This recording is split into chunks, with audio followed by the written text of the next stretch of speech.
That's why I'm not going anywhere.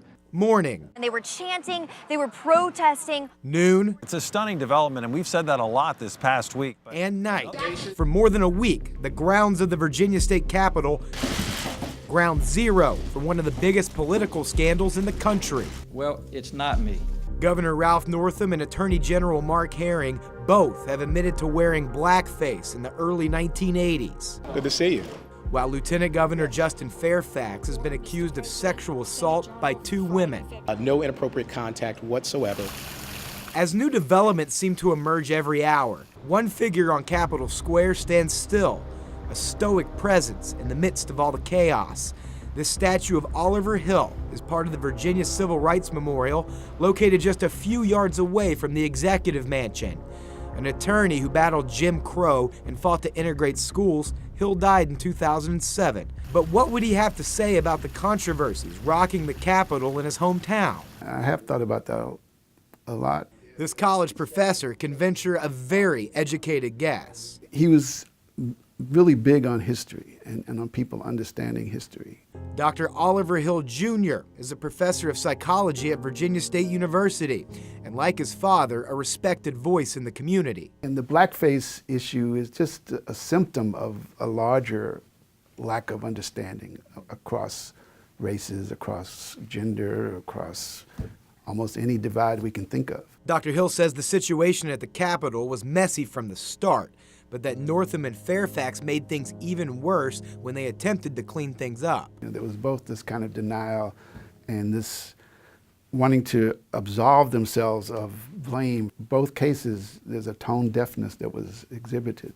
I think it's easy for us to distance ourselves from this issue, from sexism, from sexual assault, from racism, and just say, that's not something that me or my people participate in. Sushila Varkey and Jonathan Iglesias have also been keeping a close eye on the unfolding scandals.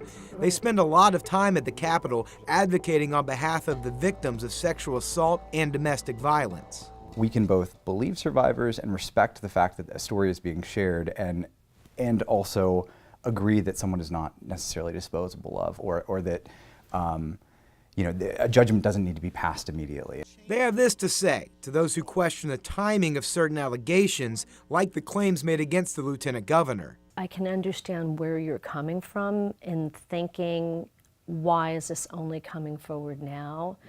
But if you can put yourself in the person's shoes, maybe they didn't feel like anyone would believe them. Maybe they felt like they were somehow culpable because they too were drinking, or they wanted the person to kiss them, but not necessarily the next thing that happened. Both advocates say it's possible 2 people can walk away from a sexual encounter with different opinions on whether or not it was consensual. I think what you're talking about is exactly why we need to talk about what consent looks like and how to vociferously express that I am consenting to something, and to say, I hear you, and I understand that, and now we can go to the next step. Could be a totally different story. Jonathan Zur has been thinking a lot about having difficult conversations. If this is 400 years in the making, it's not going to be resolved in 2 weeks. He's the president of the Virginia Center for Inclusive Communities. I think that healing is work that takes persistence.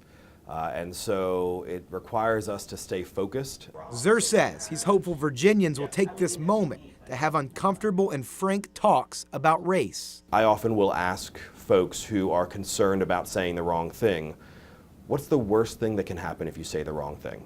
And they'll say, well, someone might think I'm racist, or I'll feel badly if I said it, if I didn't intend to say it that way, maybe a friendship will be ruined.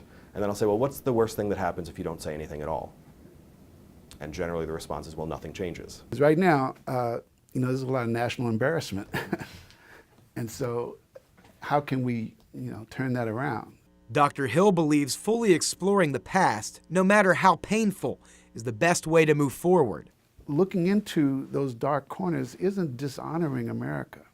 In fact, he sees this as a teachable moment in history and thinks his father would have agreed. That would have been his take on it, I believe, that let's use this as an opportunity to delve into some of the shadier parts of the past of Virginia and see where we can go from here.